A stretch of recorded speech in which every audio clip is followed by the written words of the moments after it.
तर नाशिक त्र्यंबकेश्वरमध्ये मंगळवारी ढगफुटी सदृश पावसाची शक्यता आहे। त्र्यंबकेश्वरसह सप्तशृंगी देवस्थानही त्यामुळे बंद ठेवलं गेलंय। जिल्हाधिकाऱ्यांनी हा निर्णय घेतलेला आहे। शाळा महाविद्यालयांना सुद्धा मंगळवारी नाशिकमध्ये सुट्टी जाहीर केली आहे। आपत्ती व्यवस्थापनाचं यावर लक्ष असणार आहे।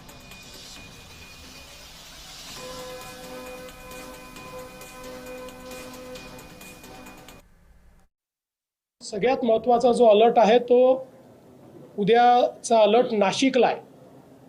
एक अतिशय मोठा लो प्रेशर बेल्ट हा नाशिकमध्ये त्या ठिकाणी तयार होतोय। मेजर डिप्रेशन ज्याला म्हणतात ते तयार होत आहे।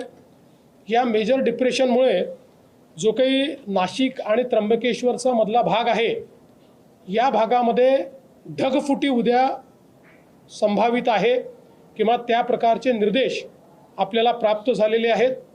ही ढगफुटी देखील मेजर ढगफुटी असू शकते। जवळपास 300 mm पाऊस या ढगफुटीमुळे या सगळ्या भागामध्ये होऊ शकतो। अशा प्रकारच्या क्लाउड ब्रस्टमुळे जी परिस्थिती येऊ शकते त्याचं अँटिसिपेशन करून बऱ्याचशा उपाययोजना त्या ठिकाणी करण्यात आलेल्या आहेत।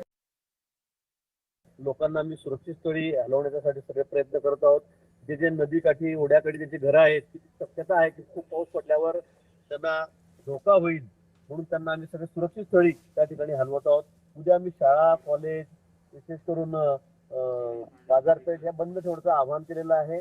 कुठेही शाळा कॉलेजमध्ये विद्यार्थी जाणार नाहीत, कारण 300 मिलीमीटरच्या वर पाऊस या ठिकाणी पडेल अशी शक्यता या ठिकाणी वर्तवली गेलेली आहे।